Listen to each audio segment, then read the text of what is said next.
Bom dia para você que está ligando nesse momento o seu televisor. E agora tem uma informação muito importante que a gente ouve muito pouco os esclarecimentos acerca desse assunto. Eu falo agora sobre o aparecimento das cobras em propriedades rurais, que pode aumentar quando alguns cuidados também não são tomados nas áreas da atividade agropecuária. Roedores podem ser atraídos pela comida da criação de gado, por exemplo, e consequentemente estimular o aparecimento dos seus predadores, as serpentes. É muito comum que a culpa, então, das mortes súbitas em animais da fazenda seja atribuída aos acidentes por cobras. No Brasil, embora não exista essa estimativa e respectiva mortalidade também de bovinos por acidentes ofídicos, muitos criadores de gado confirmam que grande parte de animais também, eles morrem por conta de picadas de cascavéis ou jararacas. E saiba agora, então, o que fazer para manter o ambiente da sua propriedade rural mais seguro. É o que você aprende agora com a gente no Bom Dia Entrevista.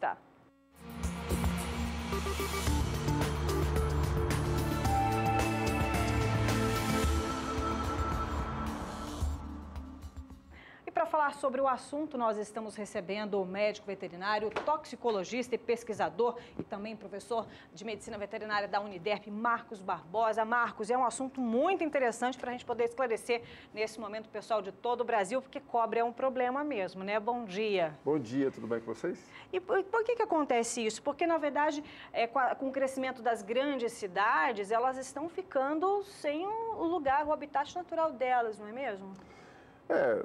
Com certeza. São animais da natureza que fazem parte de uma cadeia alimentar, né? E como você tinha falado aí, puxando o gancho dos ratos, um dos alimentos das cobras, né, das serpentes, são os ratos, são os pequenos mamíferos. Uhum. Qualquer situação que houver a condição de uma cobra, né, por assim dizer, chegar a aumentar a população, é porque a comida está aumentada em quantidade. Da mesma forma que a população de roedores aumenta quando você tem oferta de alimento, você também vai aumentar a população de predadores. É uma cadeia, né? É uma cadeia. Agora, a gente estava conversando antes sobre a observação de serpentes dentro das cidades. Essa chuvarada que a gente está tendo agora é uma forma delas estão sendo expulsas dos seus locais, né, que geralmente são embaixo de pedras, são locas, buraco tatu, e aí elas vão para abrigos. Tudo encharcado, né? E elas acabam buscando lugares secos. E aí a gente está no lugar seco. É verdade. Né? Olha, além disso, daqui a pouquinho eu vou pedir para colocar as imagens. As serpentes têm importância no contexto da agropecuária? Tem e não tem. Existem muitas... Conta tudo para a gente, professor Marcos. Isso chamou atenção agora no final do ano. Um ex-aluno, ele está trabalhando em alguns confinamentos. E ele observou, ele nunca tinha trabalhado nessa área antes, então ele não tinha uma informação prévia. Mas ele observou que em alguns lugares onde ele vai, tem um índice grande de peões, ele mesmo já encontrou, de pessoas que estão entrando em contato com serpentes, em questão de acidentes, ninguém foi picado, mas ele me mostrou fotos de animais que eles abateram, né? E aí, conversando com ele, falei, confinamento é onde você tem alimento em linha, em grandes quantidades. Esse alimento ou fica sobrando, meio difícil, mas ele cai para fora do coxo, ele vai atrair roedores. Uhum. Então, isso é um fato, né? Vai acontecer. É um fato. Aí, quanto aos acidentes ofídicos, que a palavra é chamada de acidente, né? Porque diferente do conceito que até religioso que as pessoas têm, não, a cobra estava ali no caminho esperando para pegar alguém. Não, a cobra não faz isso. Não, isso é um mito. É um mito. Esse é um animal que não tem perna, não tem braço, ela só tem a boca para se proteger e para se alimentar. Então, geralmente, ela evita confronto. Assim, nós somos veterinários e somos da área, andamos muito no mato. Se a gente tivesse um detector de serpentes, a gente ia ficar assustado tanto de serpentes que nós passamos por cima, que nós passamos do lado e ela foi embora. Então, o fato de haver uma picada é chamado de acidente, não ataque. A não ser em situações com animais construtores, como o piton, que não é brasileira, ou uma sucuri, que os animais aí sim, eles vão tentar se alimentar e vão pegar coisas grandes, aí nesse caso seria um ataque. Mas Animais peçonhentos, eles procuram evitar o confronto. Então, geralmente, quando uma serpente é vista a descoberto, é o azar dela. É o azar dela. É um dela. grande azar. Agora, o professor Carlos Zubner Tokarnia, que morreu há 2 anos atrás, um dos maiores toxicologistas que nós tivemos no Brasil, patologistas, ele fez um levantamento bem extenso de atendimentos em hospitais, atendimentos a campo, sobre acidentes ofídicos em animais de campo. Olha, ela não deu nem 0,01% da realidade. Pouco, né? O que acontece muitas vezes, a pessoa chegou, o animal morreu, está morto. Na roça, o pessoal fala, se inchou é cobra. Não, porque o animal que morreu vai inchar. É um processo de decomposição que produz gás, né? Ele vai inchar. Então, há uma necessidade, nesses casos, de uma identificação perfeita feita por parte do profissional, que o veterinário é treinado para isso, na necropsia. Mas nesse caso específico, que eu te falei de um aluno meu, ele falou, olha, eu encontrei lesões no focinho. Uma picadinha, né? Então, na realidade, ele não fez todo o levantamento, a necropsia, não colheu órgãos, mas há uma correlação de animais, geralmente ele encontrava cascavéis, e a cascavel tem um veneno chamado neurotrópico, ele vai para o sistema nervoso central. E aí, o que então, as picadas na altura do rosto, elas estão mais perto do sistema nervoso central. E há uma diferença de resistência aos venenos. Eu não sei te dizer qual a suscetibilidade para bovinos, mas, para você ter uma ideia, menos de 1% das picadas de cobra levam a óbito. É pouco. É muito pouco. É claro que aquele indivíduo que não foi tratado, até 24 horas ou até 48 horas após a picada, o risco dele morrer é grande. Então, acontece esses riscos em pessoas que estão em locais muito longes, lá no meio do Pantanal, que só chega avião, só chega helicóptero, lá no meio da Amazônia. Então, até ela ter um atendimento é bastante complicado, mas hoje o atendimento já é bem estabelecido. Aqui em Campo Grande, o hospital de referência para isso é a Rosa Maria Pedrocian. Né? Se alguém estiver ouvindo aí e tiver essa dúvida, direto para o Rosa Maria Pedrocian, na saída para Cidrolândia. Tá? Mas, geralmente, das serpentes que ocorrem mortes são com cascavéis. Cascavéis.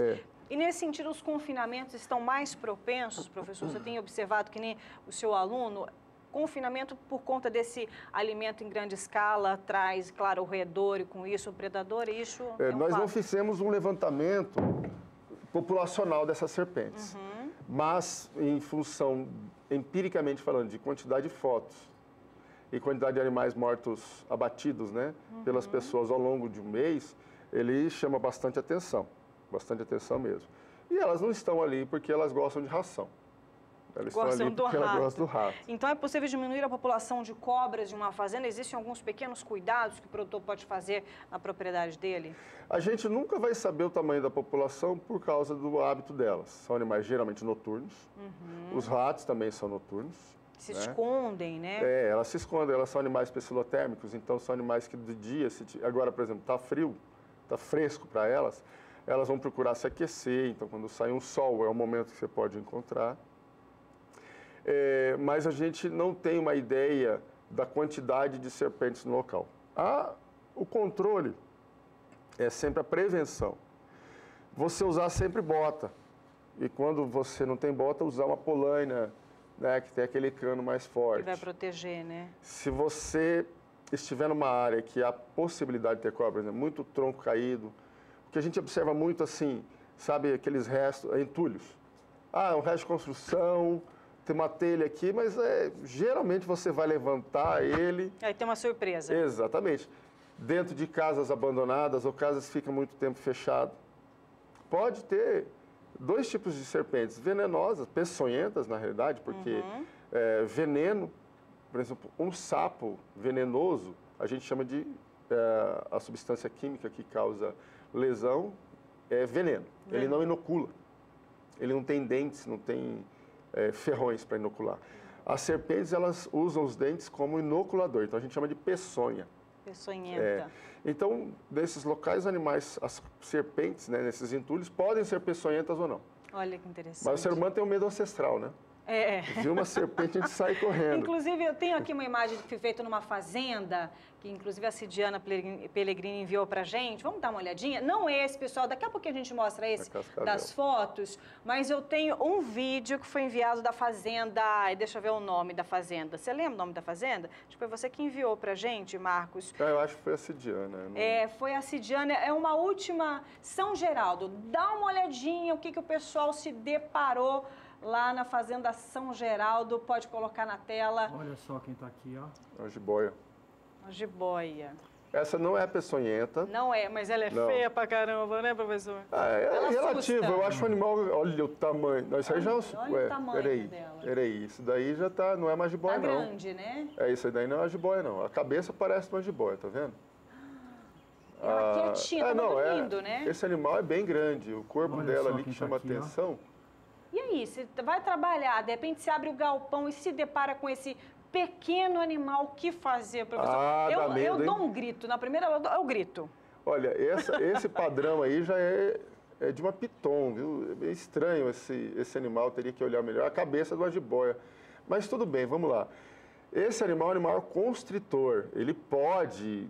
Esse animal, por exemplo, pela grossura que ele tem aí, se pegar na altura do pescoço, ele facilmente asfixia uma pessoa. Ai, meu Deus. Mas geralmente as jiboias, esses animais construtores, essa padronagem aí chama atenção, que não é exatamente jiboia, apesar da cabeça parecer jiboia. Mas é um animal criado, viu? Um animal criado, A cabeça de jiboia, aquele corpo ali que está estranho, talvez pelo tamanho dele, que é muito grande. Mas o que ela está fazendo aí? Ela está num local tranquilo.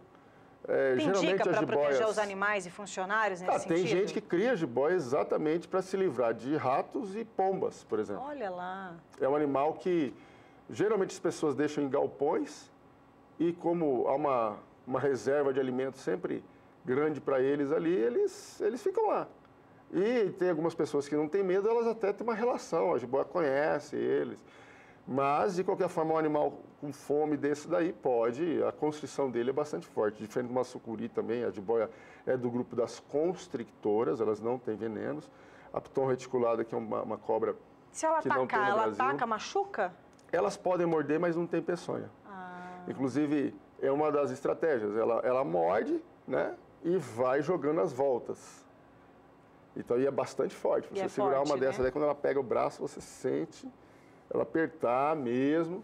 Então, assim, uma criança, por exemplo, que não tem a habilidade para se livrar de um animal desse, é um risco. E além disso, tem chamado bastante atenção, a gente tem recebido bastante informação das cobras também indo para cidades, como a gente estava falando há pouco. Inclusive, tem muita pessoal de grandes centros urbanos que também acompanham, por isso que a gente fez questão de trazer. Agora sim, produção, pode colocar, eu tenho alguns casos para a gente poder comentar o que fazer. Tá aí a primeira, como o senhor disse, casas abandonadas, ela pode subir o teto? Sim, olha, essas que entram pelo vaso virou até lenda urbana, mas não é uma lenda, não. Acontece, ela professor? Acontece. Dá uma pausa aí para ele comentar por enquanto, pode voltar. Acontece, então, o que fazer, então? A hora que for ao banheiro, já levanta, como faz? Olha, primeira coisa, você não pode chegar perto de uma serpente, mesmo sabendo se é ou não peçonhenta, geralmente a gente não sabe. Essa daí parece uma jararaca, né? É uma cobra extremamente perigosa, com certeza você levanta a tampa e se depara com ela. Né? O ideal é deixar, então, sempre a tampa baixa? Se você tiver um local que tem risco, por exemplo, casas térreas, e que já tem histórico, não é bom bobear. Agora, como que ela chegou ali? Bom, esse animal está caminhando por dentro do esgoto. Pode até ter caído por algum buraco com acesso dentro da fossa, e dali ela está tentando sair, está tentando ir, ou está no rastro de um rato, por exemplo. Mas a primeira coisa, não entrar em pânico, que é difícil, né? É difícil. E nesse caso aí, você pode chamar o corpo de bombeiros. Pode. Você pode chamar alguém da defesa civil que tenha treinamento. Antigamente nós tínhamos o CIT, Centro de Informações Toxicológicas, que existiam pessoas treinadas, eu não sei como que ele está hoje, mas o fato é que para você lidar com serpentes, tem que ser pessoas treinadas, que tem o gancho, que tem um cambão, que ele consegue pegar essa serpente. Ali daquela forma que ela estava dentro do vaso, você puxar, ela não sai fácil. Não sai. Ela tenta se segurar. Então, o manuseio não é indicado. você tem que evitar. Tem que chamar alguém indicado, não fecha tenta ele, tirar, né? Não tenta tirar, fecha ele. Tem que ser alguém que esteja treinado. Olha, eu tenho mais fotos para a gente poder dar conta de falar todas. Pode colocar a produção na próxima, que é realmente agora, depois dessa, a gente está falando do teto também. Olha lá, restos, né, de construção. Sim. É um lugar ideal para ela ficar. Olha ela lá. Cobra lá. O que acontece? Não tem como você falar que nas cidades não tem serpentes. É muito comum, elas estão aí, se adaptam ao meio. Tá? São imagens cedidas pela Polícia Militar Ambiental que são chamadas. Vão atrás de passarinho. A PMA já tem um treinamento para isso, são pessoas que têm treinamento de selva, e realmente a PMA, tinha até esquecido, o Corpo de Bombeiros, PMA, são pessoas treinadas para fazer isso. Você vê que eles tentam não matar a serpente. Porque essa serpente, ela pode ser enviada para centros de coleta de veneno para produzir soro. Então é interessante, são animais que não se recomenda abater, e sim, pessoal treinado se recomenda colher, ela coloca numa caixa com tela, para enviar para locais em que há um trabalho de coleta de veneno, da peçonha dela, para a gente sempre ter um estoque de soro. Por isso que não se recomenda abater. E agora que está chovendo muito, então é um período propício para aparecimento nas cidades, porque como a gente estava falando, o ambiente dela molhado, muita chuva, e com isso ela acaba indo para lugar mais seco. Ela acaba saindo daquelas regiões. Olha essa, professor. É uma cobrinha verde, geralmente uma cobra cipó. Não são peçonhentas. Ai, tá? Mas dá um medo danado, claro, né? A gente vê o bicho se contorcendo assim, assusta qualquer um. Pode ser menor que seja, a gente sai correndo, né? Inclusive, vamos colocar das fotos, só para a gente poder encerrar, já estamos nos minutinhos finais. Corre muito assim, o tempo voa, não é mesmo? E aí essa cobra também, muitas achadas no quintal. Sim. Tem uma serpente, ela dá até 1,5 metro, tem uns históricos de 1,80 m ou mais, chamada dormideira. É uma cobra que tem um padrão assim. Olha essa, debaixo do carro. Embaixo do carro. Não parecia peçonhenta. Essa, pela cabeça, também longe, talvez seja peçonhenta. Por que ela está entrando lá em cima? É o local onde os ratos correm. Ah, é verdade. Os ratos correm em cantos. Né? Ou tem um ninho de passarinho. Então elas são especializadas, para você ter uma ideia. Como que a cobra cheira? Ela joga a linguinha dela assim, ó. Ela capta no ar as partículas de odor. É um radar. É um detector de odor. É a língua dela. O radar é na barriga. É mesmo? Ela vai andando, ela sente, não é tanto radar, mas é um detector de pressão. Ela ouve barulhos e detecta barulhos a distâncias enormes. E ela tem, as peçonhentas, ela tem um furo entre o nariz e o olho, chamado fosseta loreal, fosseta lacrimal. Aquilo é um detector de calor. De calor. Então, com aquilo ela detecta, quanto maior o indivíduo está perto dela, mais calor ele solta. Então, por isso, às vezes, você chega perto dela com a mão, ela entende que ela está sendo atacada. Caramba! E ela se defende. Mas ela usa aquilo para também, para saber a distância que ela está do rato, por exemplo, para poder dar o bote e não perder o bote. Ó, nós já acabamos, já estouramos, é um assunto realmente muito interessante. Só vamos deixar uma última orientação para o produtor rural e para as pessoas que moram na cidade. Bem rapidinho para a gente poder concluir, professor Marcos. Bom, pessoal, cuidem. O alimento dos ratos exposto, como nas tuias, a ração exposta ou os coxos que tem muito alimento para fora deles, são chamarizes para ratos. Onde tem rato em abundância, você vai ter cobra e cobra em abundância. Então, nunca se aventure com uma serpente se você não conhece, não sabe lidar com ela. Sempre proteção. Se você for ter que levantar uma madeira, levantar telha, use um pedaço de pau. Exato. Use uma alavanca. Se você viu que está limpo, aí sim você pode. E também uma bota para não pegar aqui e deixar exposto, situações de bota, se você tiver um tronco, você empurra com o pé. E de longe. Você não chega e vai pegando ele. Que daí é assim que acontecem os acidentes. A maior parte dos acidentes acontece por negligência. Você tem que, vamos levantar essa engradada de cerveja. Tuf, a cobra estava ali. Então, tomem cuidado. E na cidade? Na cidade é a mesma situação.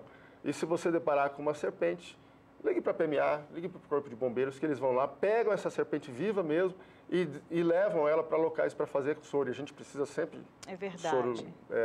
soro novo. Olha, né? mas grata pelas informações, realmente um assunto muito importante, que a gente sabe que acontece, mas às vezes não vê orientação específica para isso. Muito obrigada. Nós conversamos com o professor Marcos Barbosa, ele que é professor do curso de Medicina Veterinária da Uniderp, toxicologista, pesquisador e sempre traz informações importantes para o homem do campo. Muito obrigada, Obrigado, professor. Bom dia a todos.